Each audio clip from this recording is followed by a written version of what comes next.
नमस्कार, एक बार फिर से स्वागत है आपका मेरे इस स्वतंत्रता संग्राम की लेक्चर सीरीज में। आज हम बात करेंगे कांग्रेस के लाहौर अधिवेशन की। कांग्रेस का लाहौर अधिवेशन भारतीय इतिहास में स्वर्णिम अक्षरों में लिखा जाएगा, या फिर कह सकते हैं कि एक ऐतिहासिक अधिवेशन था। इस ऐतिहासिक अधिवेशन में हमने कई महत्वपूर्ण फैसले लिए। इसके अध्यक्ष था जवाहरलाल नेहरू ने की थी। यह अधिवेशन जो हुआ था 1929 में हुआ था, लाहौर में हुआ था। इसमें जो प्रस्ताव पारित हुआ जो बहुत ही ऐतिहासिक था वो है पूर्ण स्वराज का प्रस्ताव।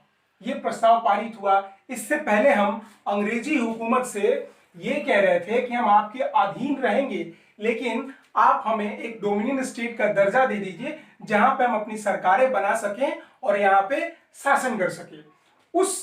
उस जो मांग थी उसको समाप्त करके हमने कहा कि हमें कोई डोमिनियन स्टेट नहीं चाहिए, हमें क्या चाहिए, हमें पूर्ण स्वराज चाहिए। 31 दिसंबर 1929 भारतीय स्वतंत्रता का झंडा फहराया गया और इस अधिवेशन के बाद ही जो 31 दिसंबर को सर्वप्रथम भारतीय स्वतंत्रता का झंडा फहराया गया था और आगे ये तय किया गया था कि हम हर साल से एक डेट सुनिश्चित करेंगे और उस दिन हम अपने स्वतंत्रता का दिवस मनाएंगे। वो डेट था 26 जनवरी 1930 को स्वराज दिवस मनाया गया, यानी स्वाधीनता दिवस मनाया गया। सर्वप्रथम ये स्वाधीनता दिवस जो मनाया गया था वो था 26 जनवरी 1930 को रावी के तट पर। अब इस अधिवेशन में कुछ महत्वपूर्ण संकल्प लिए गए थे। सबसे पहला था गोलमेज सम्मेलन से कोई लाभ नहीं। जो संकल्प लिए गए उसमें यह बताया गया कि जो गोलमेज सम्मेलन होने वाला है, संवैधानिक विकास की समीक्षा के लिए जो समिति आई थी भारत में, साइमन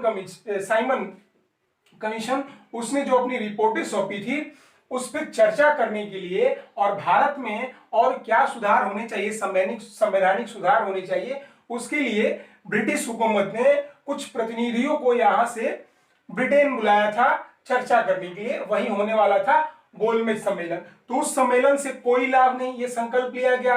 नेहरू कमेटी की डोमिनियन राज्य को समाप्त कर दिया गया। नेहरू कमेटी में जो हम डोमिनियन राज्य की मांग कर रहे थे, जब साइमन कमीशन भारत आया था तो उसके एक सदस्य थे बर्केनहेड।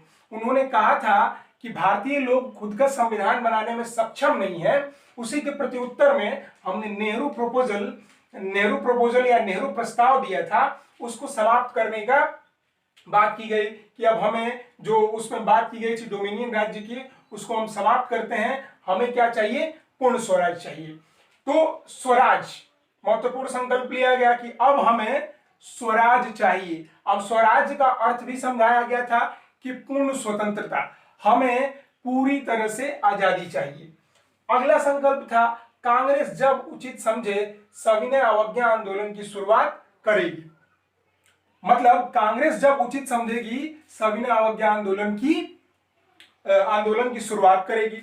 आगे चल के गांधी जी ने इस आंदोलन की शुरुआत की थी, तो ये जो संकल्प लिए गए उसी को एक धरातल पर उतारने का प्रयास होगा। आगे गांधी सविनय अवज्ञा की शुरुआत करेंगे, आंदोलन की शुरुआत करेंगे।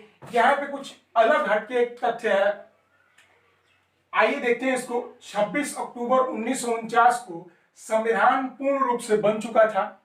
हमने इसको उस दिन अंगीकार क्यों नहीं किया?